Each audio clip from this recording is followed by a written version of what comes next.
Dobrý den. Vyslyšel jsem možnost natočit video fotbalovým reprezentantům. Jmenuji se Daniel a toto je můj vzkaz z Votic do Vratislavy. Vážení reprezentanti, jak jistě víte, český národ je kvůli politickým aférám typu Promopro, Drobil a v poslední době i kvůli aféře Rád smutný a rozlobený zároveň. Je smutnou pravdou, že díky naší politice je věcí, na které můžeme být hrdí stále míň a míň. Český lid ztrácí energii a je hrdý jen jeden měsíc v roce, v květnu, kdy je mistrovství světa v hokeji. Všechny ostatní měsíce ale převládá naštvání a smutek. Nicméně teď je červen 2012, přichází fotbalové euro v Polsku a na Ukrajině a národ s napětím očekává, co na euro předvedete. Vy pak máte pro Čechy tak oblíbenou pozici. Jedete totiž na mistrovství Evropy, kde od vás nikdo nic neočekává. Aby také jo. Česko je v současnosti fotbalový trpaslík. Přesto je tu návod, který z vás může v očích našeho národa udělat hrdiny. Vaším úkolem je totiž zaútočit stylem, který nikdo nebude čekat. Ukažte nám sílu, touhu a odhodlání. Ukažte nám, a já vás o to prosím, že máte zájem Čechy, Moravany, Slezany a další fanoušky našeho týmu rozveselit. Češi jsou občas národem nevděčným, který rychle zapomíná a málo kdy si uvědomuje hloubku a složitost situace.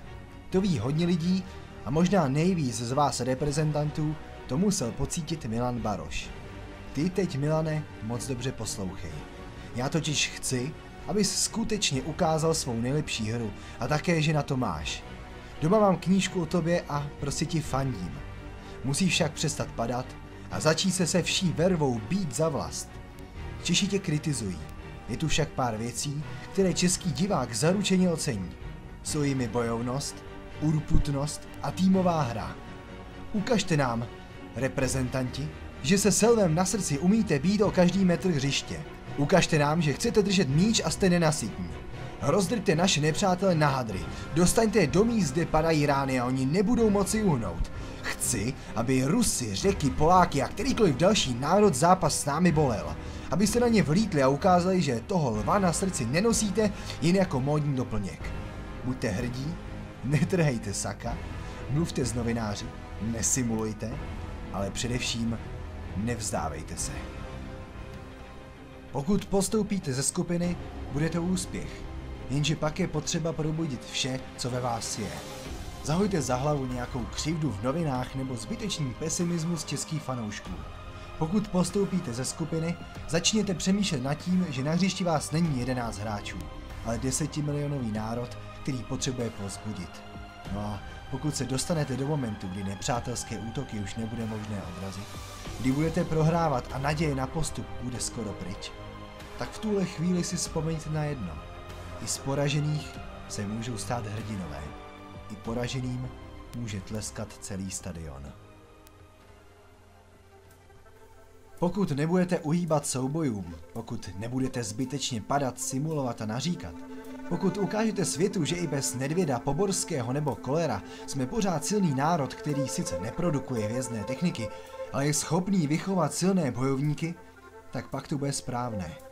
Pokud tohle všechno dodržíte, nebude možné, abyste se vrátili jako poražení. Probuďte v sobě vlastní hrdost. Probuďte v sobě chuť a pokud vám to všechno, co vám teďkon radím, vyjde, pak Bůh chrání naše nepřátele od strapnění. Staňte se našimi hrdiny, hrajte srdcem a nechte na hřišti vaši duši. Za celou Českou republiku vám přeju hodně štěstí, bijte se o placku a pamatujte, i z poražených se můžou stát vítězové, i poraženým se může tleskat. Bojujte do posledních sil. S pozdravem a snad nashledanou, váš fanoušek Daniel.